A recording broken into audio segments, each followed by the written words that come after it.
মধ্যপ্রাচ্যের উত্তেজনা এখন ইউরোপ পর্যন্ত ছড়িয়ে পড়ছে। পরিস্থিতি ক্রমেই জটিল হয়ে উঠছে এবং নিরাপত্তা নিয়ে উদ্বেগ বাড়ছে পশ্চিমা দেশগুলোর মধ্যে। যুক্তরাষ্ট্রকে সহায়তা দিতে এগিয়ে এসেছে ইউরোপের দুই গুরুত্বপূর্ণ মিত্র ফ্রান্স ও যুক্তরাজ্য। মধ্যপ্রাচ্যের ক্রমবর্ধমান সংঘাত মোকাবেলায় অঞ্চলটিতে সামরিক উপস্থিতি বাড়ানোর সিদ্ধান্ত নিয়েছে তারা। ফ্রান্স ইতোমধ্যে ভূমধ্যসাগরের দিকে তাদের একমাত্র বিমানবাহী রণতরী শার্ল দ্য গল পাঠানোর নির্দেশ দিয়েছে। বাল্টিক সাগর থেকে যাত্রা শুরু করেছে এই শক্তিশালী পারমাণবিক চালিত রণতরী। এর সঙ্গে রয়েছে একাধিক ফ্রিগেট ও যুদ্ধজাহাজ। ফরাসি প্রেসিডেন্ট ইমানুয়েল ম্যাক্রো সরাসরি নির্দেশ দিয়েছেন এই নৌবহরকে দ্রুত ভূমধ্যসাগরের দিকে এগিয়ে যেতে। শার্ল দ্য গল রণতরী আকারে প্রায় 2টি ফুটবল মাঠের সমান। এতে একসাথে সর্বোচ্চ 30টি রাফায়েল যুদ্ধবিমান বহন করা সম্ভব। পাশাপাশি এতে অবস্থান করতে পারে প্রায় 2000 সেনা সদস্য। শক্তিশালী এই যুদ্ধজাহাজটি 24 ঘন্টায় প্রায় 1000 কিলোমিটার পথ অতিক্রম করতে সক্ষম। রণতরীর সঙ্গে থাকা নৌবহরে রয়েছে একাধিক ফ্রিগেট ও প্রতিরক্ষা জাহাজ, যা আকাশ ও সমুদ্র উভয় দিক থেকে নিরাপত্তা নিশ্চিত করতে পারে।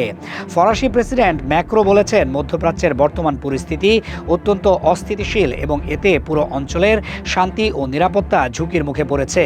তিনি এই সংঘাতের জন্য ইরানকে দায়ী করেছেন। তবে একই সঙ্গে তিনি সতর্ক করে বলেছেন, যদি ইসরায়েল ইরানের বিরুদ্ধে স্থল অভিযান শুরু করে তাহলে তা সংঘাতকে আরও ভয়াবহ করে তুলতে পারে এবং সেটি কৌশলগতভাবে বড় ধরনের ভুল সিদ্ধান্ত হবে। সম্প্রতি ব্রিটিশ সামরিক ঘাঁটিতে হামলার ঘটনার পর সাইপ্রাসেও নিরাপত্তা ব্যবস্থা জোরদার করা হয়েছে। ফ্রান্স সেখানে অতিরিক্ত আকাশ প্রতিরক্ষা ব্যবস্থা, এন্টি মিসাইল এবং এন্টি ড্রোন প্রযুক্তি পাঠানোর পরিকল্পনা করেছে। পাশাপাশি ল্যাংডক নামের একটি ফ্রিগেট যুদ্ধজাহাজও পাঠানোর সিদ্ধান্ত নেওয়া হয়েছে। সাইপ্রাস ইউরোপীয় ইউনিয়নের সদস্য এবং দেশটির সঙ্গে ফ্রান্সের কৌশলগত নিরাপত্তা চুক্তি রয়েছে। সাম্প্রতিক হামলার ঘটনাকে গুরুত্ব দিয়ে প্যারিস জানিয়েছে প্রয়োজনে তারা আরও সামরিক সহায়তা পাঠাতে প্রস্তুত রয়েছে। অন্যদিকে যুক্তরাজ্য মধ্যপ্রাচ্যে নিজেদের সামরিক উপস্থিতি বাড়ানোর ঘোষণা দিয়েছে। অঞ্চলটিতে অতিরিক্ত হেলিকপ্টার, যুদ্ধবিমান এবং যুদ্ধজাহাজ পাঠানোর প্রস্তুতি নিচ্ছে লন্ডন। ব্রিটিশ প্রতিরক্ষা মন্ত্রণালয়ের দাবি, মধ্যপ্রাচ্যের বিভিন্ন এলাকায় ব্রিটিশ বাহিনী ইতোমধ্যে বহু ড্রোন ভূপাতিত করেছে। বিশ্লেষকদের মতে, মধ্যপ্রাচ্যের এই সংঘাত যদি আরও বিস্তৃত হয় তাহলে এর প্রভাব শুধু ওই অঞ্চলেই সীমাবদ্ধ থাকবে না।